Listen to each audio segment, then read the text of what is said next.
ایک سوال یہ تحریر فرمایا کہ نماز میں خشوع کیسے حاصل کریں؟ ایک مسلمان جس نے بچپن میں نماز عربی میں سیکھی ہے، اردو اور انگریزی میں کیا نماز پڑھ سکتا ہے؟ کیونکہ عربی سے ناواقف ہے اور اپنی زبان میں پڑھنے سے زیادہ خشوع حاصل کرتا ہے۔ بہت مبارک اور بہت اچھی کاوش ہے جو آپ نے جس کے متعلق دریافت فرمایا ہے۔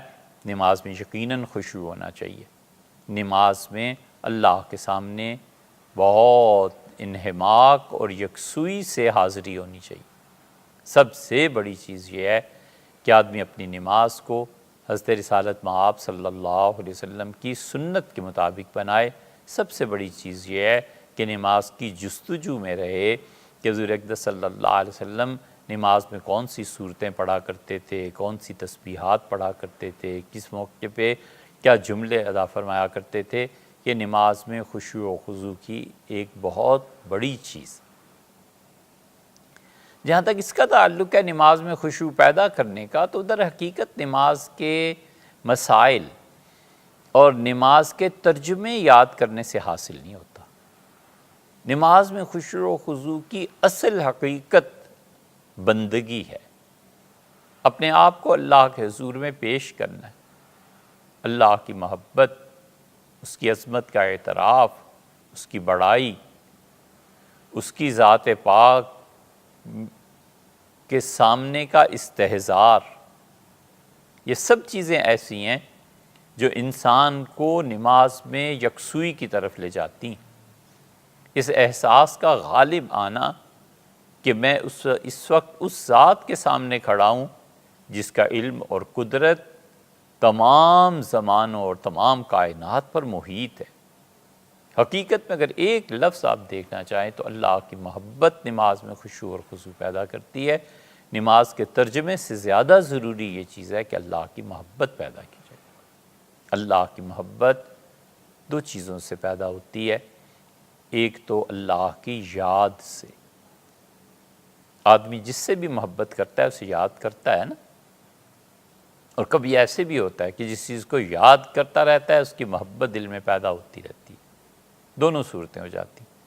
تو اللہ کا ذکر، اللہ کی یاد ہر موقع پہ، زندگی کے ہر عمل میں اللہ کے ساتھ تعلق کی نسبت ہر وقت سوچنا۔ بس ایک چیز کہ میرا یہ عمل مجھے اللہ کے قریب کر رہا ہے یا دور کر رہا ہے، بس اتنی چیز۔ ہر کام سے پہلے یہ سوچنا کہ میرا یہ عمل مجھے اللہ کے قریب کر رہا ہے یا دور کر رہا ہے۔ یہ اللہ کی یاد ہی ہے۔ ایک یہ کام کرے، اس سے اللہ کی محبت پیدا ہوتی ہے۔ یہ صبح اٹھا ہوں، یہ مجھے اللہ کے قریب کرے گا یا دور کرے گا۔ اور پھر جب اسے یاد آئے گا کہ اللہ نے فرمایا وَسَبِّحْ بِحَمْدِ رَبِّكَ حِینَ تَقُومُ، اور جب تم اٹھو تو اللہ کی تسبیح جس میں اس کی حمد رچی ہوئی ہو یہ بیان کرو۔ تو آنکھ کھلتے ہی جس حال میں بھی ہے اس نے پڑھا سبحان اللہ و بحمدہ، سبحان اللہ العظیم۔ اٹھا ہے نا نیند سے۔ اللہ نے فرمایا حین تقوم، جب تم اٹھو۔ کس چیز سے اٹھو؟ اس کی تشریحات مفسرین نے مختلف کی ہیں۔ جب تم سو کے اٹھو تو پہلا جملہ اس نے آنکھ کھلتے پہ پڑھا سبحان اللہ و بحمدہ، یہ اللہ کی محبت اس میں آئی۔ بیٹھا ہوا ہے، اٹھا کرسی سے تو یہ پڑھا سبحان اللہ و بحمدہ۔ لیٹا ہوا ہے، آرام کر رہا ہے، باتیں کر رہا ہے، اٹھنا ہے، باورچی خانے کی طرف جانا ہے، صحن میں جانا ہے، گھر سے باہر جانا ہے، اٹھنا ہے نا۔ اٹھا تو پھر کہتا ہے سبحان اللہ و بحمدہ۔ اللہ کا ذکر اللہ کی یاد کو پیدا کرتا ہے، اللہ سے محبت اور تعلق کو پیدا کرتا ہے، ایک یہ، اور دوسرے اللہ کی محبت جن لوگوں میں ہوتی ہے ان کی صحبت اختیار کرنا، ان کو سننا، ان کے پاس جانا، ان کی محبت در حقیقت اللہ ہی کے لیے ہو جائے تو آہستہ آہستہ صحبت کی تاثیر اور محبت کا انتقال یہ ہو جاتا ہے، محبت منتقل ہوتی رہتی۔ اس لیے ایک آدمی اللہ کے نیک بندوں کی صحبت میں رہے اور نہ رہے، دونوں کا فرق وہ جان لیتا ہے کہ کیا ہے صحبت کی تاثیر پہ اب ہم نے کیا بات کرنی ہے، آپ خود اچھی طرح سمجھتے ہوں گے۔ یہ دو چیزیں اگر کسی انسان میں پائی جائیں، اللہ کی یاد اور اللہ کے اچھے بندوں کی صحبت، کبھی نہ کبھی خدا کی محبت ضرور پیدا ہوگی، اور وہ محبت نماز میں خشیت کو پیدا کرے گی، وہ محبت نماز میں خشوع اور خضوع کو پیدا کرے گی۔ رہ گیا آپ کا یہ فرمانا کہ اپنی زبان میں پڑھنے سے زیادہ خشوع حاصل ہوتا ہے، تو دیکھیے بہت سمپل سی بات ہے، اگر ہم ان چیزوں میں زبان کی تبدیلی کی اجازت دے دیں جو چیزیں بنیادی طور پہ فرض اور واجب ہیں، تو زبان کی تبدیلی سے سارا دین ہی بدل جائے گا۔ مثلاً بسم اللہ الرحمن الرحیم شروع کرتا ہوں اللہ تعالیٰ کے نام سے جو بہت مہربان اور نہایت رحم فرمانے والا ہے۔ اب اگر ہم کسی انسان کو یہ کہیں کہ نماز میں یہ پڑھ لیا کرو، تو بنیادی تبدیلی قرآن پاک کی ایک آیت میں آ گئی، قرآن سارا وہ ترجمہ پڑھتا رہے۔ تو جب بنیادی زبان تبدیل ہو گئی تو یہ ترجمہ اردو میں ہو گیا، اب اردو سے آپ اسے انگلش میں کر لیں گے، انگلش سے فرینچ میں چلا جائے گا، تو اصل زبان میں کیا لفظ تھا اور ترجمہ ہوتے ہوتے کہاں سے کہاں بات پہنچ گئی۔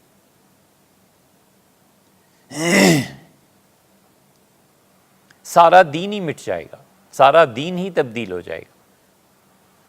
اس لیے کوئی بھی اپنی قانونی زبان کو بدلنے کی اجازت نہیں دیتا۔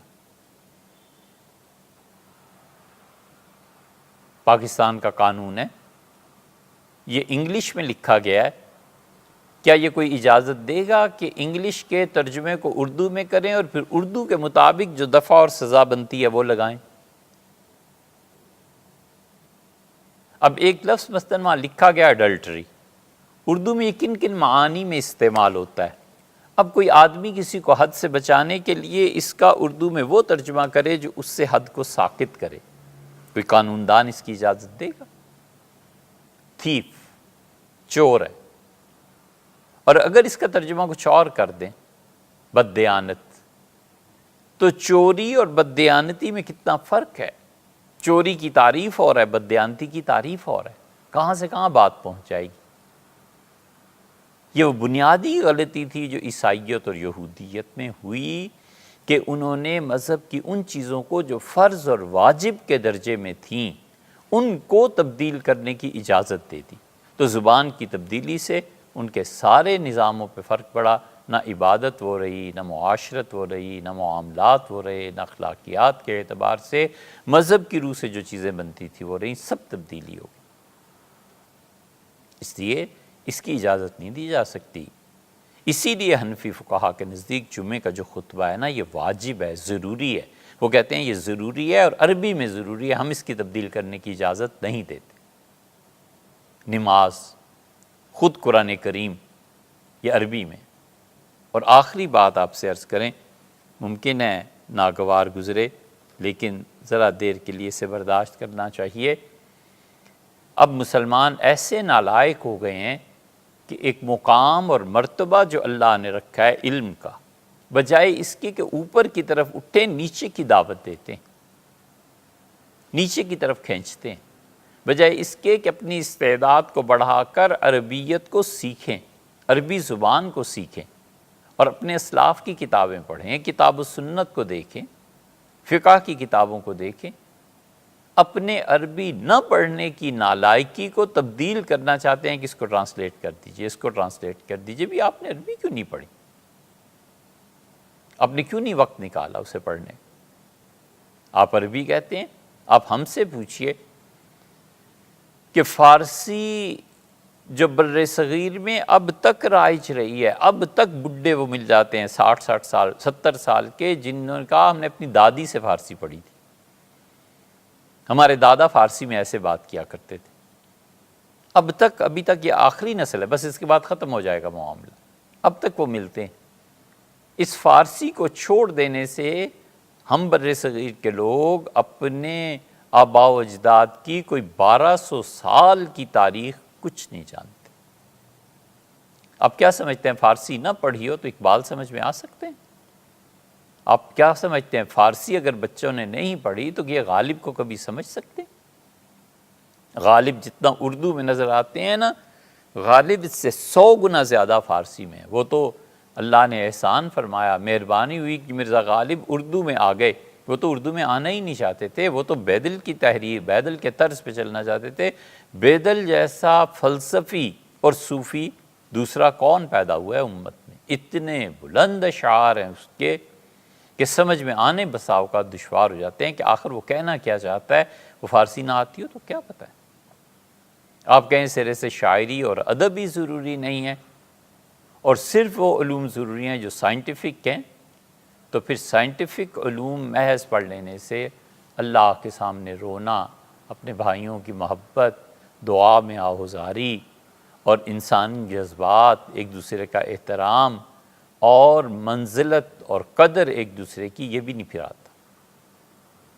انسان کا دل ان جذبات سے عاری ہو جاتا ہے جن جذبات کی بنا پر اسے زندگی میں اقدار، رنگوں، حسن، ان سب چیزوں سے محبت یا نفرت پیدا ہوتی ہے۔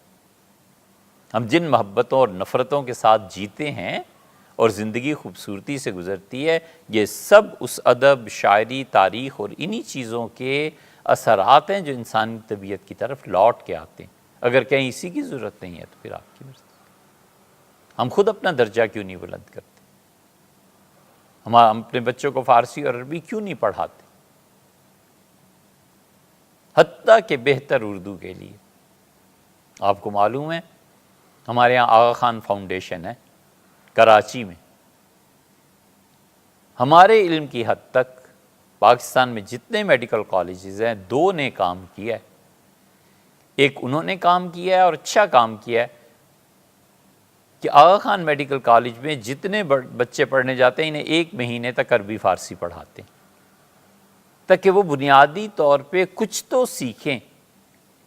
نہ ہونے سے تو 1 مہینہ اچھا ہے نا، کچھ تو سیکھیں کہ اردو میں کیا کیا الفاظ اور کیسے آئیں، کچھ نہ کچھ پڑھاتے ہیں۔ یہ قدر ان میں تھوڑی سی باقی ہے۔ اور ایک ہمارے یہاں اسلام آباد میڈیکل کالج ہے اور وہاں پرنسپل جو ہیں ڈاکٹر اکبر صاحب ہیں غالباً، انہوں نے پابندی لگا دی ہے کہ ان کے کالج میں کوئی اسٹوڈنٹ جینز نہیں پہن سکتا۔ انہوں نے کہا داخل ہی نہیں ہو سکتا ہمارے کالج میں۔ انہوں نے پابندی اس لیے لگائی ہے کہ ان کا تجربہ یہ ہے کہ عام طور پہ جو بچے جینز پہنتے ہیں نا، یہ کوئی اچھے بہتر ڈاکٹر نہیں بنتے۔ یہ ان کا تجربہ ہے، انہوں نے اپنی بنیاد پہ، لیکن کم سے کم جینز پہننے والے بڑے اچھے ڈاکٹر بھی بنے، ٹاپ بھی کریں۔ ہم اس پہ بحث نہیں کر رہے، لیکن ہم کہتے ہیں کہ ایک آدمی میں جذبہ تو موجود ہے نا کہ ان کے نزدیک قوم بے راہ روی کی طرف جا رہی ہے اور بچوں پہ پابندی لگانا اس بے راہ روی میں ضروری ہے۔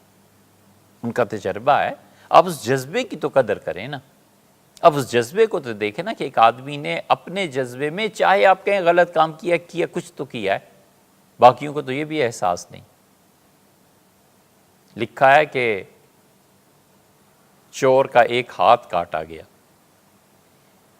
پھر ایک پاؤں کاٹا گیا، پھر تیسری مرتبہ اس کا چوری میں آیا تو پاؤں کاٹنا تھا، تو اپنے وقت کے بہت بڑے بزرگ، کسی نے حضرت جنید بغدادی رحمۃ اللہ کا نام لیا، کوئی بھی ہوں، وہ گئے اور اس کے پاؤں کو چوما اور چلے گئے۔ لوگوں نے بہت نکیر کی، لوگوں نے بہت برا بھلا کہا۔ یہ لوگوں کا بہت زیادہ برا بھلا کہنا زیادہ پرواہ نہیں کرنی چاہیے۔ آدمی کو اللہ سے توفیق مانگتے رہنا چاہیے اور یکسوئی سے اپنے کام میں لگے رہنا چاہیے۔ ضمیر مطمئن ہو، نیت صاف ہو، اللہ سے مانگتا رہے، چپ کر کے اپنا کام کرے۔ اچھا بھئی، اس پہ بھی ایک بات یاد آ گئی۔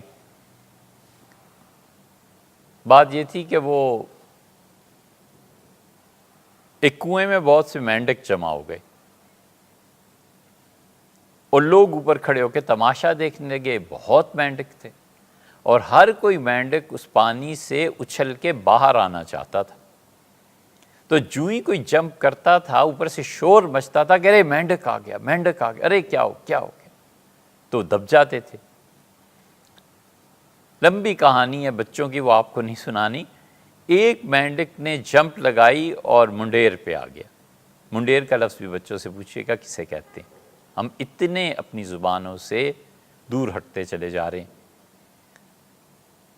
تو انسان جو کھڑے تھے بہت حیران ہوئے اور انہوں نے سوچا کہ اس مینڈک کو دیکھنا چاہیے، اس میں کیا ایسی بات ہے کہ سارے مینڈک چھوڑ کے اچھلا اور کنویں سے باہر آ گیا۔ تحقیق کی گئی تو پتہ چلا کہ وہ مینڈک بہرا تھا۔ زندگی میں بسا اوقات ایسے ہوتا ہے کہ آدمی کو بالکل بہرا بن کے اپنا کام کرنا چاہیے۔ اگر انسانوں کا شور سنتا رہے گا نا تو کنویں کے اندر ہی رہے گا۔ تو لوگوں کو تو عادت ہوتی ہے بغیر سوچے سمجھے، بغیر علم کے رائے دینے کی۔ تو انہوں نے بہت شور مچایا کہ جنید رحمۃ اللہ علیہ، اور چور کا پاؤں چوما۔ تو کسی نے جا کے پوچھا، کہا کہ بھی حضرت سے بھی پوچھ لو، دانا اور بزرگ ہیں، کوئی حکمت ہوگی جو ہماری سمجھ میں نہیں آئی ہوگی۔ تو جا کے پوچھا تو اس نے فرمایا چور کے پاؤں کو بوسہ نہیں دیا، اس کی استقامت کو بوسہ دیا ہے کہ واہ ہاتھ کٹ گیا، پاؤں کٹ گیا، مگر ساری زندگی جو مشن بنا لیا تھا نا اس پہ قائم رہا، اس سے نہیں ہٹا، سزا اسے اپنے مشن سے دور نہیں رکھ سکی۔ یہی چیزیں ہوا کرتی ہیں۔ اس لیے یہ جو اپنے آپ کو اوپر لے جانا ہے، جو شوق ہے، کسی میں شوق ہی مر جائے اور بڑے رتبے بڑے عہدے کو حاصل کرنے کی تمنا ہی نہ رہے، اس سے بہتر ہے کہ وہ خود مر جائے۔ تو عربی اور فارسی سے منقطع کر دینا، یہ نماز روزے ہی پہ نہیں، یہ ہماری ساری معاشرت پہ مرتب ہوا ہے۔ ہم میں سے کتنے لوگ ہیں جن چیزوں کو پڑھ سکتے ہیں؟ مغل بہت برے ہیں۔ کبھی فارسی کی اصل تاریخ آپ اٹھا کر دیکھیں تو آپ کو پتہ چلے کہ انہوں نے مسلمانوں سے زیادہ مہربانیاں اور مسلمانوں سے زیادہ اپنے ہم مذہبوں سے زیادہ اچھا سلوک دیگر اقوام کے ساتھ کرتے رہے ہیں، عہدے دیتے رہے ہیں، رشتے قائم کرتے رہے ہیں۔ حتیٰ کہ ان کی خواتین وہ ڈولی میں بیٹھتی تھیں اور ان کے کہاروں کو ہٹا کر یہ مغل بادشاہ خود اپنا کندھا پیش کرتے رہے۔ یہ تعلق اور محبت ہندوستان میں تھا کیا؟ یہ سب کچھ تھا نا۔ ہم نے فارسی ہی نہیں کھوئی، ہم نے بہت کچھ اپنا سرمایہ تاریخ کا کھو دیا۔ اس لیے آپ کہتے ہیں کہ عربی سے ناواقف ہے تو عربی سے واقفیت حاصل کرنی چاہیے۔